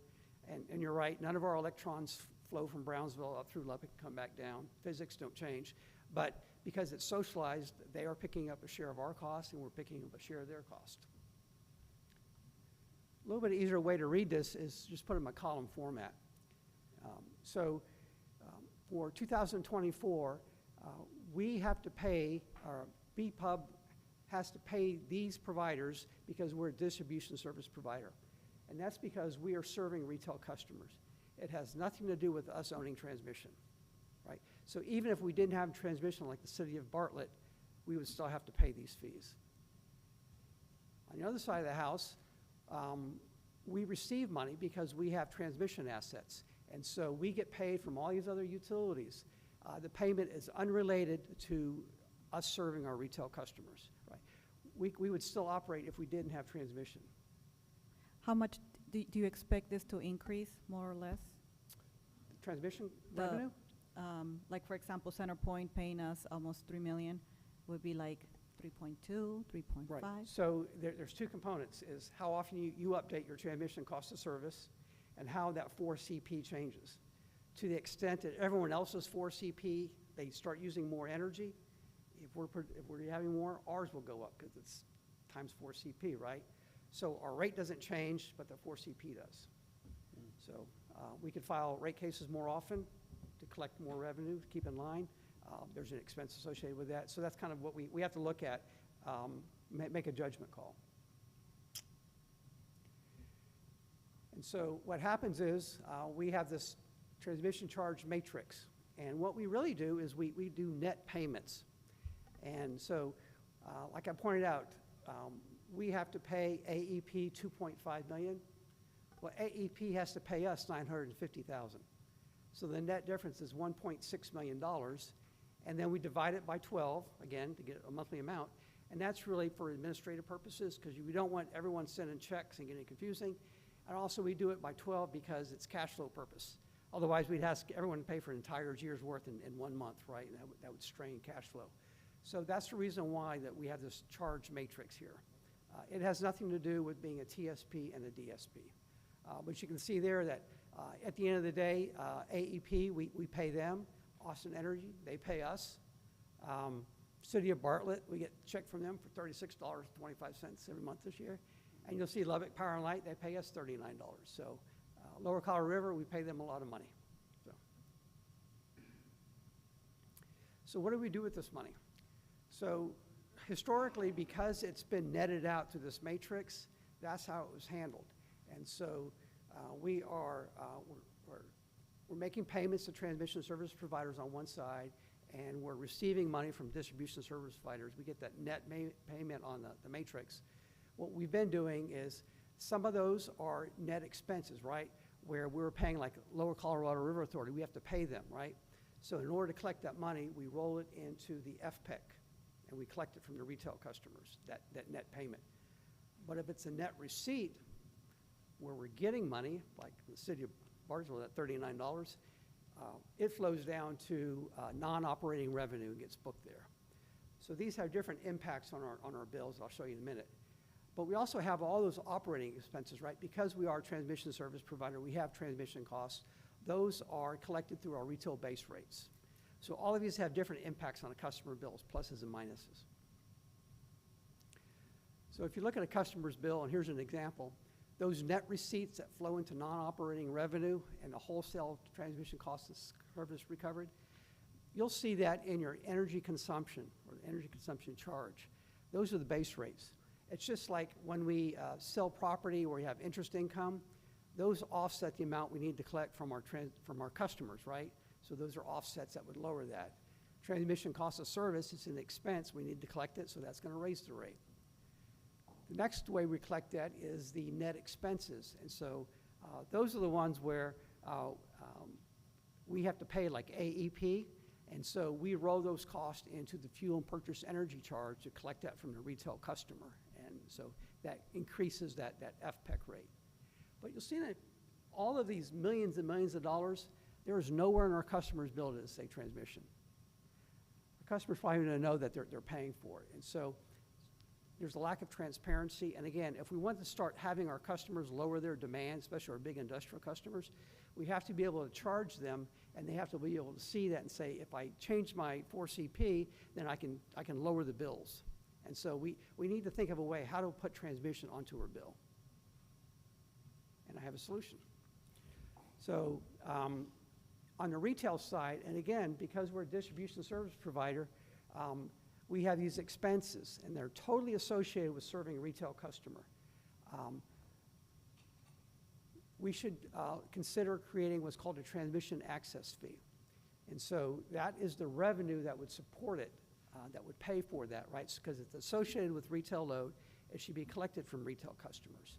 This would also decrease the FPEC. And so while there's an increase to this transmission charge, it's met by an offset for the FPEC. Also creates a customer transmission access fee, so it's transparency. They know exactly what we're paying. And these are pass-throughs, We don't add anything to it. It's just what we're paying all these transmission service providers. It aligns cost, causation, and price signals. And so, again, to the extent that they can lower their 4CP, we all get a lower transmission access fee. It aligns revenues with the associated costs. That's sort of the matching principle. And it's a common practice in Texas. If you look at other retail providers that have retail customers, you'll see on many of those bills a transmission charge or transmission access fee or a regulatory fee, some name, but that's the cost they're paying for transmission. And remember, if we didn't have transmission, we'd still have to collect it some way, right? So it would have to be on the customer's bill. And on the other side, for the transmission side of the business, we should think of it like it actually is, which is a different business. And so we have these T costs from wholesale transmission. Remember, that's what the PUC is approving us to collect. That's the T cost. And we get paid from all these distribution service providers for those collections, to collect those fees, right? And so we should think of it as a separate business and manage it effectively. And we should try to maximize the amount of money we can make from the transmission side, because that's coming from someone other than our customers, and any revenue we produce can be used to offset our retail rates. It benefits our retail customers. We can lower their costs if we can make more money on transmission side. And so this separates that as a separate business unit, and we should manage it that way. It aligns the revenues with their associated cost. It aligns the cost causation, that 4CP, and it can decrease our customers' rates to the extent that we can increase the amount of revenue on the transmission side. That's it. So we'll be bringing that back to the electric cost of service for you to consider a little bit later on in a couple of months. Any questions? A lot of information, Mark. Thank you so much. Any questions from the board? Any comments? I have a quick question. How much does it cost to do a T-cost submission? I don't know, I think we paid around $245,000. That's probably for the external consultant plus internal time, so. Yeah. So it's not it's a big endeavor to do those. Yeah. Thank you.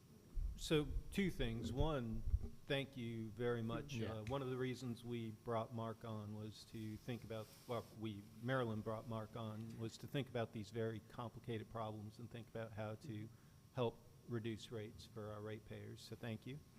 Second of all, everybody here is inside of a public utility building that, specializes in electricity. I've done this already once. Pop quiz. Why does voltage matter? You talked about transmission and transmission lines being considered over 60 kV. Why would we go to 60,000, or sorry, kV, 60,000 volts or above when, we use 120 volts from our wall socket? Okay. All right. Okay, Paul. I have to step in. Paul Gonzalez, General Counsel. Transmission, it's more efficiently delivered at higher voltages in bulk. Line losses are less, and that's why. It's like a superhighway or highway for electricity. That's exactly right. Our line losses are less when you convert, so power depends on voltage and current. The more current you have running through a line, the more power you lose. So if you can step up your voltage, you can use less current and lose less power to your line. So just thought everybody in this room should know. You can Google Ohm's law. So. Ohm's law, exactly. Mark, just one last comment. We have, PUB has transmission capabilities. Are there any opportunities for us in the future to partner up with any external folks? We are. So we participate with a regional group. Okay. So all these transmission projects, they have to be approved by ERCOT. Right. And so we are working with them. We're looking to expand our transmission to be able to import more power more efficiently down here. And as you know, when we have a CIP project of transmission, as I pointed out, our retail customers don't pay for that. All the other customers, and we only pay 0.34526% of that, right? So it's a good investment for us to make. We get a rate of return that the PUC ensures, and to the extent that we start dropping below that, then we can go back and ask for a rate adjustment. So we do want to improve our transmission. We do want to bring it down here. We need to protect our area. We need to protect our endpoints, and we should be a part of that transmission solution. Thank you. Great presentation, Mark. Thank you. All Thank right. you. That's, we'll move on to a very popular topic, drought update. Back to water. Back to Good evening, water. Chair, members of the board. Rene Mariscal, Division Manager for Water Resources, Conservation and Compliance. U.S. combined ownership, Amistad and Falcon, as of November 30th, was 20.1%. It's actually the same percentage this morning. That's down from 21.7% a year ago, so just a percent difference. We remain in stage 2. The last 3 readings for the month, you'll see a slow decline, 0.1% each week, and so we're currently at 20.1. I will add that, and I'll elaborate a little bit on minute 331, hopefully the storage that we see will continue to slowly increase, and I'll touch on that in a little bit. National Weather Service outlook for December through February, warmer and drier than average conditions. Necessary rains for Amistad and Falcon has run out as we're beginning the dry season. You would not think that's the case over the last few days, but we are beginning the dry season, and dry conditions are likely to expand throughout the winter. That's usually when we have our drier months. And confidence remains high that we'll remain at near record levels through February. So just to expand a little bit on minute 331, there was an agreement that was signed between the U.S. and Mexico here in early November. And here, the latter part of November, the TCQ drafted some operating procedures. And what this agreement does, it allows for the transfer, it allows for the U.S. to receive water from Rio San Juan. That's something that's typically not done. It's allowed, but only in the cycle, the preceding cycle after we've already been, when Mexico has a deficit. So what this changed, it allowed them to transfer that water now in the current cycle. So for now, we're still looking at the details, but for now, Mexico is transferring 203,000 acre-feet of water to the U.S. And that's for a period from now to September 2025. And this is primarily for the ag business, for the domestic municipal industrial. We receive, what they're doing for us is they're increasing a reserve of 55,000 acre-feet for essentially for municipalities. That's what they're going to collect with this by receiving this Rio San Juan. So hopefully over time we'll start to see a slow increase in that reservoir level. Because in theory, if the ag is not pulling it from the reservoirs, they're now pulling it from Rio San Juan, which is downstream of those reservoirs. You know, we should be hopefully see a slight increase in those reservoir levels. Questions? Very good. I don't understand, so if it's kind of south of the dams, I mean, and how are we capturing as much of that and using as much of that and preventing it from just flowing out to the Gulf? So the Rio San Juan, which is absolutely right, it's downstream, it's at the Rio Grande City, roughly at the confluence. So what typically the irrigators would request their water from the dam, but now they're being allowed to receive this water, and so essentially they're getting their credit for that. So they're going to receive that in a timely manner. Whenever they request it, they'll be receiving that. So instead of pulling that water from the reservoirs, that's something that they'll start receiving now. For us as a municipality, we're typically the highest priority. So for us, we won't be receiving this water, at least not yet. There's still, you know, right now what's allotted is only for ag, for irrigators. So for us, what they're doing is building a reserve. From what they're delivering, they're building a reserve at the dams, a transfer of water, essentially, for the municipalities of about 55,000 acre-feet, an additional 55,000 acre-feet for municipalities. We, for now, will continue to request our water like we typically do, but it's changed a little bit for the ag. Is that? It might help to think of the water in Mexico now as the reservoir for agriculture. and the water in Falcon and Amistad as belonging to us, our reservoir. So we kind of add another reservoir. So is it going to be released as requested, and so that way we can make sure that it has high utilization? It is going to be released, again, that's the procedures that the state just worked out over the last couple of weeks. Right. It is going to be released as requested for ag. For ag? Right, yes. Okay, thank you. As opposed to everything coming in and they don't have a need for it. But yeah, it'll be as requested. There has yet to be a clear news story on this. Yeah, they go into the weeds and just Right. get lost so quickly. So, yeah, it's a complicated subject, but cool. Anything else? Dr. Samato? Yes, I appreciate the updates on reservoir levels, but to effectively oversee our response to the stage 2 drought, I think we also need regular information on enforcement of restrictions, public outreach efforts, conservation progress, and contingency planning. These updates will ensure transparency, address community concerns, and prepare for potential escalation if conditions worsen. I wrote an email that details the information that would be very useful for the board to have, and I will send after the meeting. And it doesn't have to be all in, one meeting, but it's important that the board hears updates on these other things. Essentially our response. So you presented, this is the situation. Sure. We really need to know what is being done to, to be able to respond to the situation. Thank you.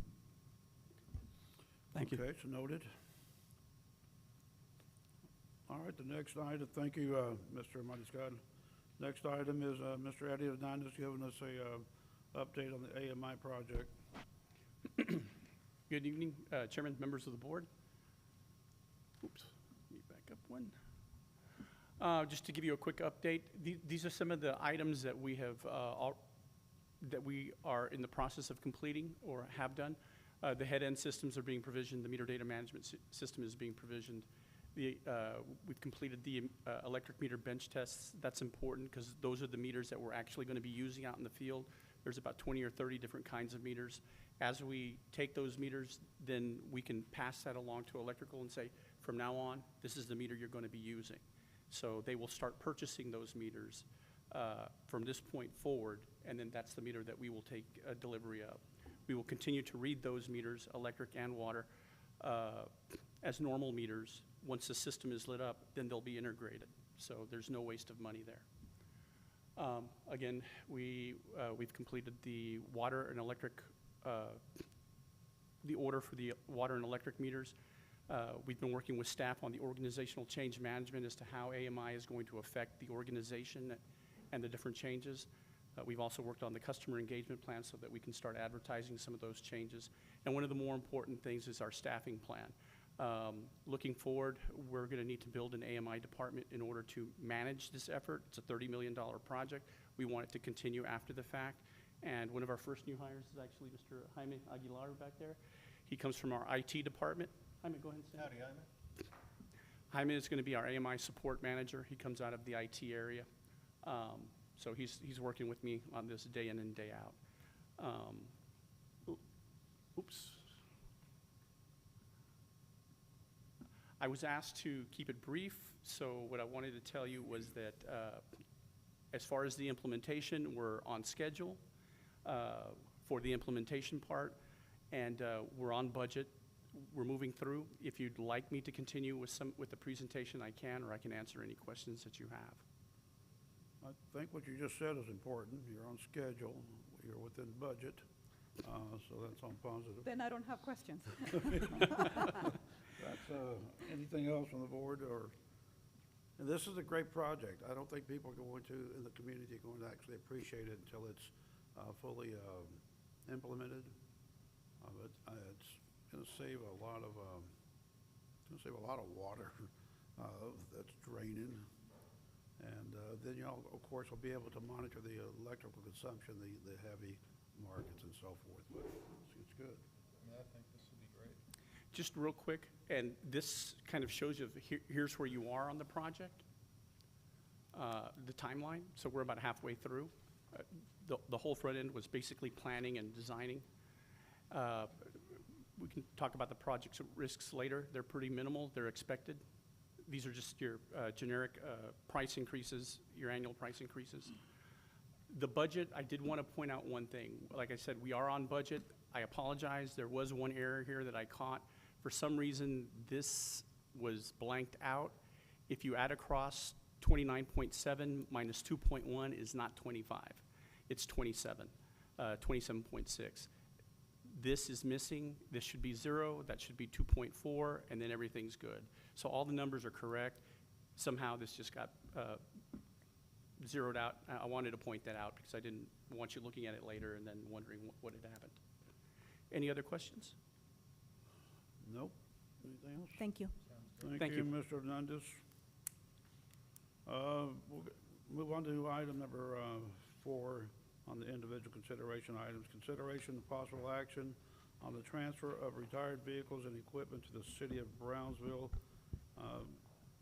Mike, this is a topic that we had discussed previously. Right. We brought to the board last month.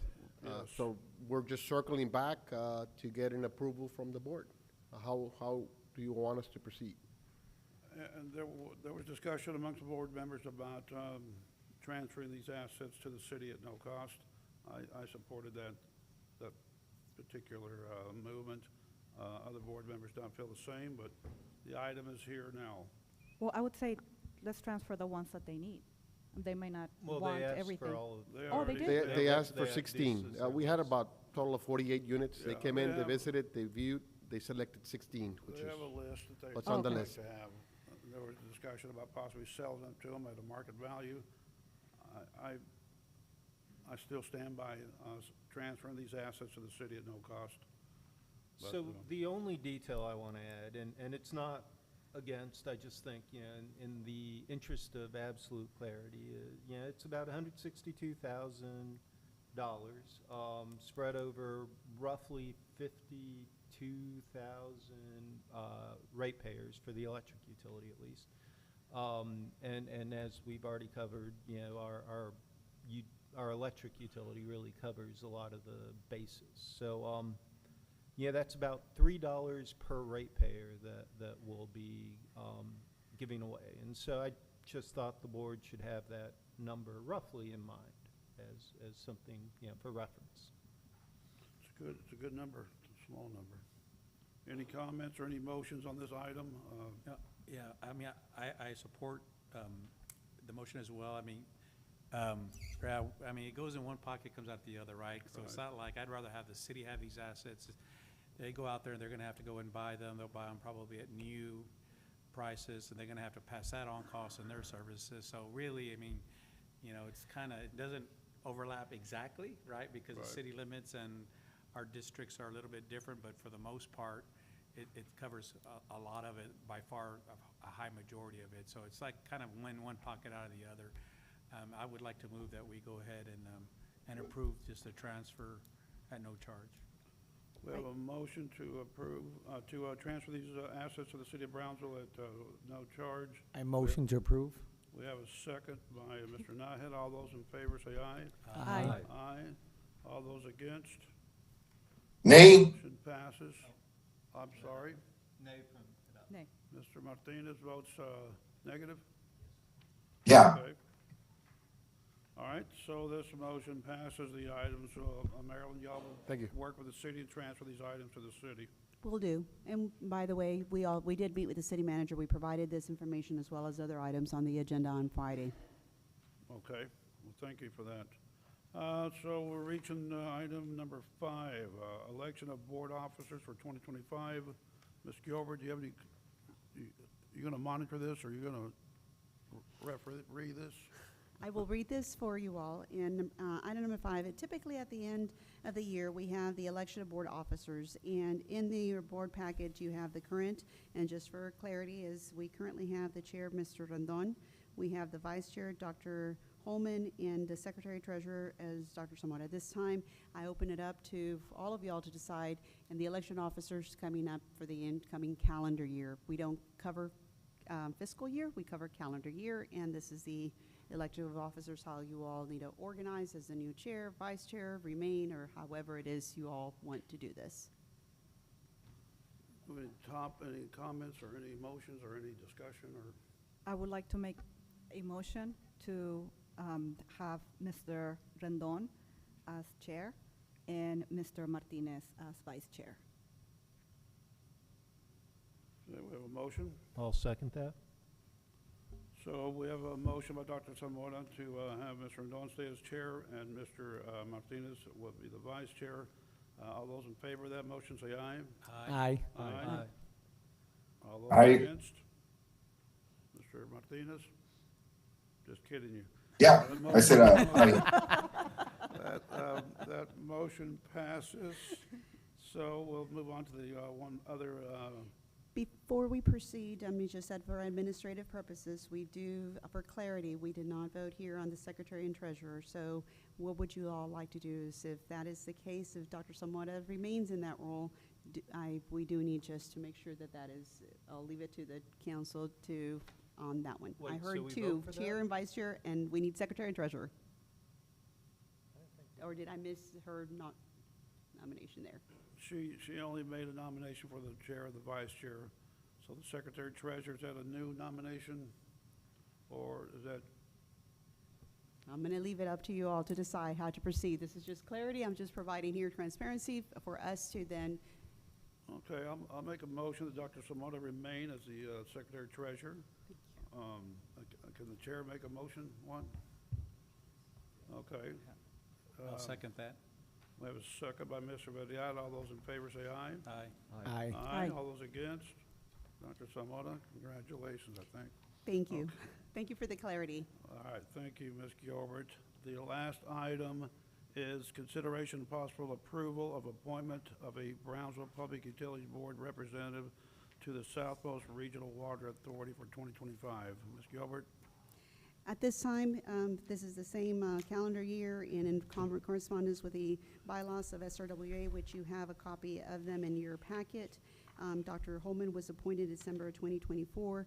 If we go by an annual cycle differently than with the bylaws, stipulate a little bit slightly, but it is up to this board to make a nomination or remain on the board. I'm not giving anybody the other one. And the reason it's slightly is a 2-year period that usually when somebody votes, it says something about a 2-year period, but we typically vote for 1 year at a time. Okay. I make a motion to have Dr. Holman remain as the appointee to SRWA. Okay, we have a motion by Dr. Zamora to have Dr. Joseph remain as the representative for the Southmost Regional Water Authority. We have a second? I second that. We have a second by Mr. Nahida. All those in favor say aye. Aye. Aye. All those Aye. against? Dr. Holman? Okay. Thank you for serving on SRWA board. And I'd just like to make a couple comments before we move into the recess and the closed meeting. I was talking to Joseph earlier today. You know, my tenure is coming to an end. Next summer, I'll be rolling off the board. Things have been moving very quickly. Joseph and I came in as the new guys, and now I think we're the old guy. I'm really the old guy, but it's moving along. And as we come into the close of this year, I can feel it a little bit more. I certainly appreciate all the work and the contribution by all the board members here, the mayor. A lot of people think these serving on the boards is easy and it's a lot of fun, but it's a lot of work. The compensation is minimal, and I do appreciate, Ms. Gilbert, the staff decorating the boardroom here for the Christmas holidays, and I do would like to, on behalf of the board, wish the entire PUB staff a very pleasant and safe holiday season as we close out the year. Any comments from any of the board members? Thank you all for your service, and thank you for that beautiful message. And I think that we don't usually take the time during board meetings to really convey our appreciation for the staff, and we really are appreciative of the hard work that you put in and how far you've come and how adaptable you have been over the last few years of change. So thank you. Anything else? Couple things. First of all, I'm looking forward to seeing all of you Saturday night. You know, and on top of that, I just want to say happy holidays. Thank you for everything you've done. I know it can be trying. I know sometimes our meetings have recently started going extremely long, and I apologize for that. But you know, thank you for working with us and helping us help y'all. Thank you for that, Dr. Holman. So, I also like to just say Mayor. how grateful I am to everyone's time and support. We have such a great team here at PUB, and we have such a great board here as well. I think this is the most professional, dedicated board that I've been a part of, other than the commission, right? But it's a great just a great experience. And again, I am very grateful, and also happy holidays to everyone this season. Thank you. Thank you for that, Mr. Mayor. Happy holidays, guys. All right. As we move into closed meeting, let me read a couple of these items before I ask for a motion. We'll be meeting with the board's legal counsel for advice about contemplated and pending court and administrative litigation, and on matters in which the duty of the attorney under the Texas Disciplinary Rules of Professional Conduct conflicts with Chapter 551, Section 551.071, including but not limited to the following: reports of local and special counsel, update on pending negotiations of non-standard contracts related to the potential business development, updates on pending discussions with the City of Brownsville on coordination issues, including the agenda for the December 10th joint meeting with the City Commission, and legal briefing regarding Brownsville Public Utility Board fee-owned properties as part of system. Presentation, discussion, and possible recommendation of information upon pricing of purchase power generation and fuel and their impact upon the fuel purchase energy and marketing charge, Section 551.086. Number 3, presentation and possible vendor questions for security guard services to determine firm qualifications for implementation and personnel to provide security for the Brownsville Public Utilities Board facilities, Section 551.076 and Section 551.089. Deliberation of vendor proposals to determine firm qualifications for implementations and personnel to provide security for the Brownsville Public Utilities Board facilities, and discuss terms and conditions of contract for annual security guard services, Section 551.071, Section 551.076, and Section 551.089. Discussion regarding use of Brownsville Public Utilities Board properties adjacent to Gladys Porter Zoo, Section 551.071 and 551.072. Discussion of employee, public officer, and/or board members and ethical governance and responsibilities, Section 551-071 and Section 551.074. Those are the items. Do we have a motion so that we can move into recess and to close? I'll move into close. I second. We have a motion by Dr. Holman, second by Dr. Simona. All those in favor say aye. Aye. Aye. All those Aye. against. The motion passes. We will now be moving into close.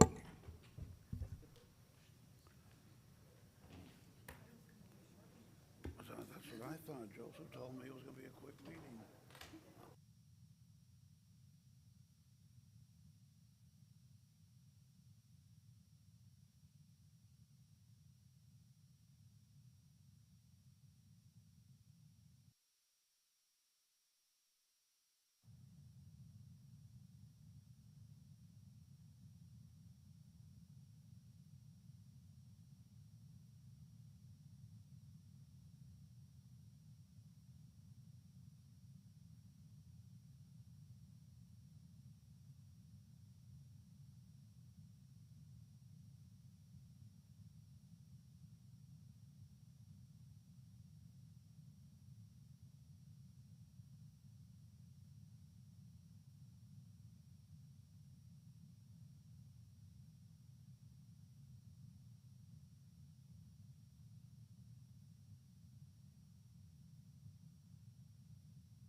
So I'll leave it here and come back and get my stuff.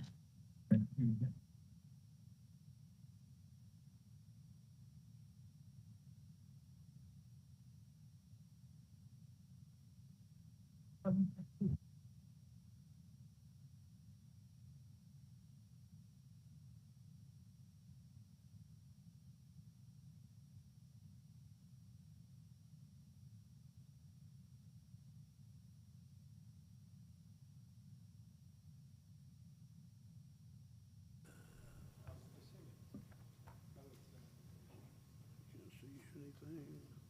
Daisy's here. Okay. We are back from executive. It is 8:04. Consideration action on closed meeting items. Mr. Pequeño.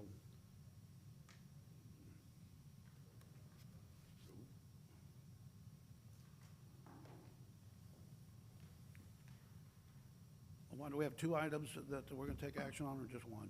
Yes. It's two, the zoo thing? The first one is from closed session. Wait, you gotta talk in the microphone. Yeah, certainly will. Item number 5, discussion regarding use of Brownsville Public Utilities Board property adjacent to Gladys Porter Zoo. As discussed in executive, I believe there's a motion or there would be a motion to direct administration to obtain more information and continue to work with the zoo to get additional information regarding that particular matter. All right, we're ask administration to continue to work with the Gladys Porter Zoo. Do we have a motion for that? I'll move to pass that charge. Dr. Holman moves to move this item forward. Anyone else? A second? Second by, I'll second it. by Mr. Villar. All those in favor, say aye. Aye. Aye. All those against? Aye.